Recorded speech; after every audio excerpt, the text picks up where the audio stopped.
جهز لي بقى ورقة وقلم عشان هحكي لك عن 6 أيام مريت بيهم في الحر ده. كانوا كافلين يقفلوا مزرعتي ويطلعوني من الدورة دي خسران، وناس كتير اتأذت في ال6 أيام اللي فاتوا دول. 6 أيام خربوا بيوت ناس، وانا اتعاملت معاهم بناء على خبرة سابقة، دورات خسرت فيها، معلومات طبقتها، معلومة في معلومة في معلومة، 6 معلومات خلوني اعدي من موجة الحر دي الحمد لله بأقل نسبة نافق 2% او 3% او 2.5%. حاجه بسيطه خالص. يعني مثلا الحمد لله انا جايب 220 فرخ، نفع عندي 10 منهم 5 في العمر الصغير و5 في العمر الكبير، يعني نسبه نافق لا تذكر. ده غير ثبات الوزن، ده غير مشاكل كتير بتحصل بسبب الحر. انا جاي اديك خبره انا خسرت كتير، يعني الحمد لله من خبرتي اتعلمت ان انا ما اخسرش. تعالى بقى اعرفك ازاي عديت من الحر ده، وجهز ورقه وقلم عشان هتكتب 6 حلول تستخدمهم في اي موجة حر يخلوك تطلع باقل نسبة نافق بوزن عالي ان شاء الله. زي ما انتم شايفين فراخ دبابات في حر. ده غير كمان ان انا جايب كتكوت قب مش رص، قب. جهز لي بقى ورقة وقلم وتعالى نفهم. هنعتبر ان الحر ده عدو معاه 6 أسلحة، بيهاجمني ب6 أسلحة. طبعا في اي معركة في العالم لازم تفهم عدوك قبل ما تحاربه. فاحنا العدو معانا النهاردة هو الحرارة العالية، ارتفاع درجات الحرارة. ارتفاع درجات الحرارة بتعمل ايه؟ معاها 6 أسلحة بتهاجمني من 6 أماكن. ممكن انا الحق مكانين و4 يدمروني، الحق 3 و3 يدمروني، الحق 1 والباقي يدمروني. يعني تسمع اغلبيه الكلام يقول لك حط فيتامين سي لوحده، مش بس عمر الفيتامين سي لوحده ما ده كده سلاح. انت كده بتحارب جهه واحده، هو بيحاربك من 6 جهات، انت كده بتحارب على جبهه واحده. فعشان تحارب الحر لازم تفهم عدوك الاول. وتعالى بقى نفهم العدو. الحراره الاجهاد الحراري دي بيعمل ايه للفرخ. ده غير ان انت ممكن تعمل غلطة بتساعد العدو انه ينهي لك العنبر بالكامل، او يخليك تعبي بالشوال زي ما بيقول. تعال اول حاجة نبدأ بالغلطة بتاعتك، نبدأ بك انت. ايه اللي تعمله لنفس، يعني ايه اللي ما تعملوش اثناء درجة الحر؟ طبعا الحر اول ما بيرفع لدرجة حرارة 32 وبالليل بينزل، بالنهار بيرفع وبالليل بينزل. طبعا انت بالليل بتبقى عندك ثابته على 30 بالعافيه، مش قادر تنزلها في موجة الحر دي، وبالليل بتقدر تنزلها ل 25 تاني، لان انت مثلا عمر كبير زي ابو انس. انا عندي عمر كبير، المفروض درجه الحراره بتكون 25. تقوم انت تيجي بالليل تقول ايه هيرتاحوا بقى شويه، تقوم عامل لهم حاجه اسمها صدمه حراريه. نفقت منك الفراخ يا باشا واتكلت على الله. نفهم الموضوع ببساطه. انت مثلا لو في الشتاء وفي فتره تغيير بين شتاء وصيف، تلاقي نفسك بالنهار سقعان وبالليل حرر، بالنهار تلبس وبالليل تقلع، بالنهار تتقل وبالليل تخفف. ايه اللي بيحصل لك يا بني ادم يا ابو مناعه عاليه؟ بتتعب وبترقد في الارض والحقوني ومضادات حيويه وحقن وحوار. البني ادم لسان، والله العظيم مجرد مرض بتلاقيه رقد. كده احنا عرفنا ايه الغلطه اللي انت ممكن تعملها، هي الصدمه الحراريه. لما الحراره عندك تبقى 30، لما تيجي بالليل ما تنزلهاش ل 25، تعالى بالليل نزلها ل 29 ونص، وبعدها بنص ساعه ولا بساعه خليها 29، وبعدها بنص ساعه ولا ساعه خليها 8، لحد ما توصل معاك 28. ثبتها، بالنهار هترفع بالليل 28. خليك ثابت على كده في موجة الحر يا ابو انس. اوزان كبيره، ما هو انت كده بتعمل غلط اهون من غلط، يعني غلط صح او احسن الغلط. يعني انت احسن ما تخليها 25 موتهم، لكن نخليها 28 من غير ما يحصل لهم صدمه حراريه، حاجه فجاه كده بتحصل. ادي كده اول نقطه تخلي بالك منها اثناء موجة الحر. تاني نقطه يا ابو انس، مش نقطه واحده، ده 6 نقاط هنتكلم عنهم، اللي هو العدو بقى. كده احنا عرفنا ايه الغلطه اللي انت ممكن تعملها بجهاله منك. العدو بتاعنا ليه 6 أسلحة. اول سلاح معانا طبعا انتوا عارفين ان الفرخ ملوش مسام عرقيه بس عشان يعرق، عشان يبقى عنده يعني انا دلوقتي مثلا كبني ادم اهو، ربنا خلي لي تكييف رباني في جسمي، مهما كانت الحراره بره انا درجه حرارتي ثابته في جسمي، ثابته جوه جسمي، ثابته ما بتعلاش. الفرخ ما عندوش التكييف ده، وكمان ما عندوش مسام يعرق يطلع الحراره اللي عنده ويعرق والهواء يخبط فيه ويحس بالترطيب، ما عندوش. الجلد كاتم، فالحراره بتيجي بتكتم جواه، بيحصل له حاجه اسمها احتباس حراري. ادي كده اول حاجه يموت لك الفراخ فين؟ في الدور اللي فوق اكتر حاجه. طب الحل، نبدا نخفف الاعداد في الدور اللي فوق على قد ما نقدر من غير ما نعمل تكدس وتزاحم في الادوار اللي تحت. بمعنى في الفترات دي ابدا دوره، يعني لو البطاريه بتاخد معايا 250 اديها 200، اديها 180، اخفف اعداد. ولو انت في عمر كبير ومعاك اوزان تقدر تبيعها اتنينات بيع، قلل في المكان على قد ما تقدر في الكثافه العدديه، عشان الانبعاث الحراري مع الحراره مع حراره السقف للدور اللي هنا، الفرخ نفسه بيعمل انبعاث حراري، فبتلاقي هنا في الدور اللي ثالث جهنم. انا فضيت الدور الثالث اهو، فضي معايا، عملت بعت على قد ما اقدر والباقي وزعته تحت. كده اول خطوه قدرنا ان احنا نحارب الاجهاد الاحتباس الحراري. نقطه كمان، طبعا هو 6 مشاكل و6 حلول. المشكله الثانيه بينشط عندي السالمونيلا، المشكله الثالثه بينشط عندي الايكولاي، المشكله الرابعه بينشط عندي الكوليستريديا، والكوليستريديا حرامي اوزان بيسرق منك الوزن، والسالمونيلا والايكولاي سقوط مناعي ونافق وقرف. المشكله الخامسه بيعمل عندي حاجه اسمها تسمم دموي، الدم في الطائر بيكون قلوي، يعني بينشط فيه البكتيريا وموت، تسمم دموي. المشكله السادسه بينشط عنده السموم الفطريه، ممكن بسبب الكوكسيديا. طبعا ارتفاع درجات الحراره بتخلي العلف يبقى يعني بيئه لنشاط اصلا البكتيريا. فاحنا كده عندنا سموم فطريه وتسمم دموي وكوكسيديا وبتاع ده وكوليستريديا وايكولاي وسالمونيلا واحتباس حراري. تعالى بقى نحاربهم بعقل. اول حاجه احنا قلنا هنخفف، اكتب ورايا، هنخفف الدور اللي فوق على قد ما نقدر ونبيع الاوزان الكبيره. تاني حاجه تبدا من الفجر بفيتامين سي من الساعه مثلا 4 لحد الساعه 10. تاني سقوه كركديه عشان يرطب جسم الفرخ. النمس بيهدي حرارة الجسم من الداخل وبيرطب جسم الفرخ وبيفتح نفسه انه يقوم ياكل ويشرب، وبيخليه يحس ان الحرارة قليلة مش عالية. بيرطب الجسم من الداخل لانهم قلنا ان هو ما عندوش مسام عرقية، فبنبتدي نديله حاجات مرطب، مرهم، حاجات بنريحه من جوه. والفيتامين سي كذلك الامر، فبندي سقوة فيتامين سي من 6 ل 10 ومن 4 ل 10، وسقوة كركديه من 10 ل 2 مثلا لواحدة الظهر سقوة الكركديه. كده احنا بنحارب الاجهاد الحراري والاحتباس الحراري اللي ممكن يسببوا لي سقوط مناعي، اللي ممكن ينشطوا له كده الكوليسترول هتنشط والباقي البكتيريا هتنشط، هنتعامل برضو معاه. فكده عرفنا ننزل فيتامين سي وكركديه. السقوة الثالثه يا ابو انس، طبعا احنا عندنا فيه سلاح اللي هو بتاع التسمم الدموي، فبسبب ان الدم بقى قلوي في الفرخ، فعشان نعدل بي اتش الدم لازم ننزل خل. اوبا، الخل ده بقى اقوى سلاح ليك كمربي. لتر ب7 جنيه كفيل انه يحمي قطيعك بالكامل.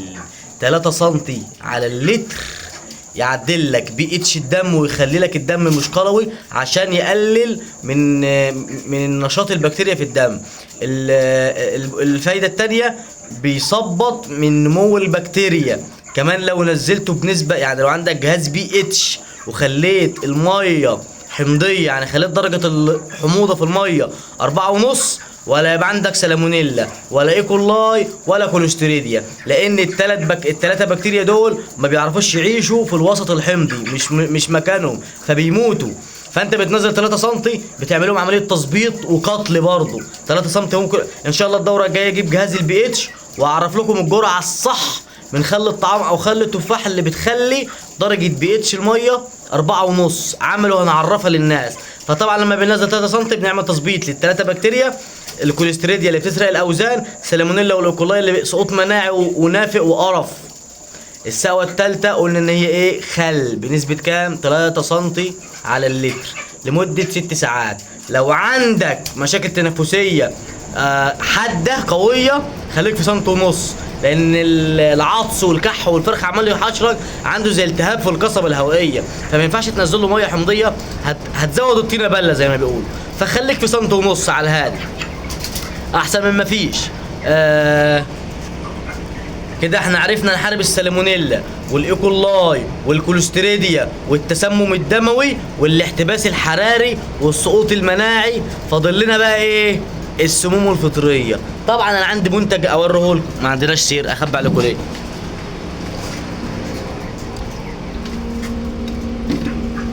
اهو يا جماعه المنتج الجميل، ابن الجميل، ابن الجميل بقى. طبعا العسل ده، التولاسول ده مضاد سموم، في بكتيريا نافعه بتعيش في الوسط الحمضي. يعني انا لما بخلي الميه درجه البي اتش بتاعها 4.5 ما عنديش بكتيريا ضاره، وانزل بقى في الميه مضاد سموم في بكتيريا بتعيش في الوسط الحمضي، يبقى انا كده بدي بكتيريا نافعه للضائر تخش تقضي لي على اي بكتيريا او اي حاجه البكتيريا الضاره بتتغذى عليها. ثم هو مضاد سموم قوي بيولوجي، ثم هو منشط كبد قوي جدا، في سوربيتول بنسبه حلوه، وفي بكتيريا نافعه يعني بتضاهي منتج البروبيوتيك اللي انا بستخدمه، اللي انابول البوستر او التولكافيد. فتالت سقوه مع رابع سقوه معانا بتكون مضاد سموم. طبعا بيحتوي على مضاد بتاع ده منشط كبد ومضاد سموم وبروبيوتيك. كده احنا دي رابع سقوه ننزلها معانا. السقوه الخامسه هي بقى ميه بيضاء. كده احنا قلنا 4 سقوات، عايز تمشيهم 6 6 6 6 طول مده الحر. يعني انت الخل اصلا يعتبر ميه بيضاء، الكركديه يعتبر ميه بيضاء، ده عشب. فكل ده بيخليك تقاوم الاجهاد بنسبه عاليه جدا. كده انت عرفت تقاوم الاجهاد الحر اللي عندك. ايه بقى نقاط ضعفك انت؟ نقاط الغباء هي الصدمه الحراريه، ان الحراره تكون عندك عاليه وتنزلها فجاه. ايه الغباء التاني؟ النقطه الغبيه التاني ان يكون عندك تكييف صحراوي في المكان، ده لعنه. التكييف الصحراوي لعنه لعنه لعنه. تالت حاجه تاخد بالك منها، اكتب ورايا. تالت حاجه تاخد بالك منها السبله، تخلي لي ادراجك نظيفه، مفيش ادراج، مفيش سبله في الادراج. تنظف مره في اليوم، مرتين في اليوم، ما تخليش ريحه امونيا. حاول على قد ما تقدر تمنع اي ثغره يخش لك منها مرض. انت في مرحله ايجاد حراري، فلازم تخلي بالك قوي. ايه المرحله الثانيه؟ ممنوع ترش الميه ولا على حيطان ولا على ارض ولا على فراخ، عشان الرطوبه ما تعلاش وتزود انت الطينه بله، يبقى بدل ما بتعالج بتبوظ الدنيا.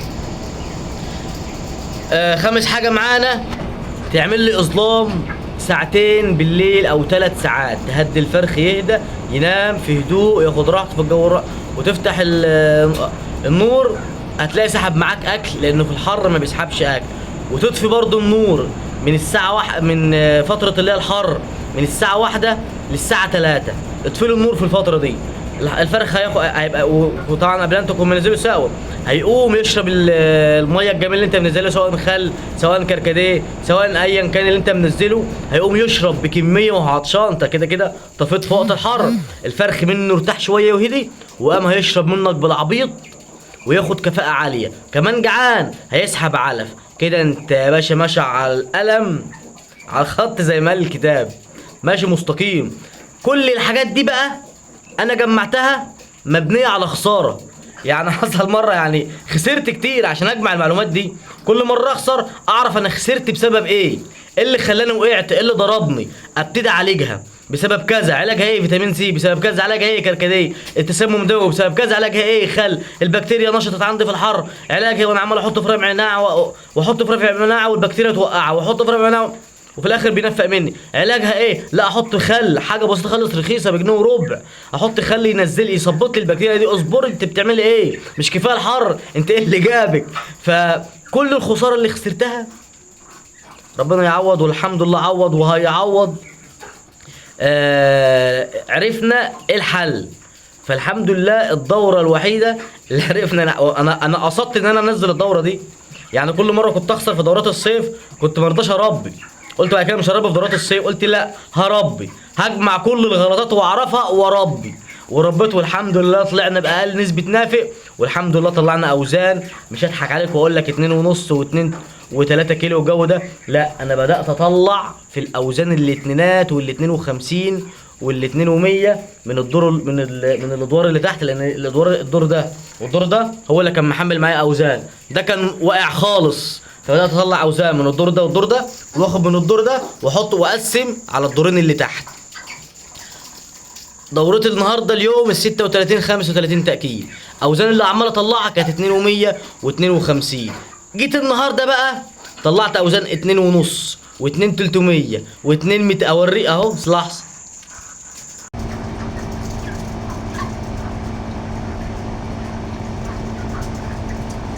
اوزان الحر، اوزان الحراره 33 و32. اوزاننا في الحر عجالي في الحر، اوزان حر، اوزان حر في عز الحر اهي. القناه الهضميه اهي، صور القناه الهضميه، شايفين القناه الهضميه اهي اهي اهي اهي اهي اهو. الفراوله اهي اهي. الحمد لله حققت نجاح، حققت. انا فرحان قوي، انا خسرت كتير في الحر. اول مره اربي في دوره صيف واكسب فيها. والتكييف الصحراوي اهو وشغال وجايب عليا هوا وقاعد قدامه بستمتع يا بانس الرطوبه مش مشغل الغطس بتاعه فصل اللي بيبل الخليه. فالحمد لله نجحت في التربيه في الصيف، وخدت اوزان عاليه. الدوره طالت شويه لكن ما خسرتش، اتعاملت معاها بذكاء، سديت كل الثغرات اللي ممكن تاذيني، خدت الوزن اللي انا عايزه. نمسك فرخه كده ونمتع عين المشاهد. بسم الله ما شاء الله. ايه عاسي ان شاء الله. ده كفايه الحلويه.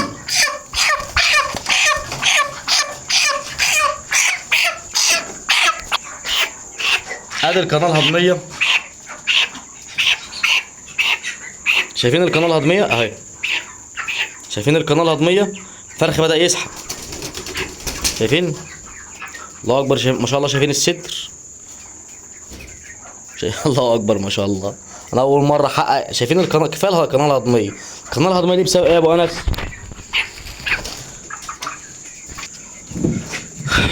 بسبب منتج البسطره سين.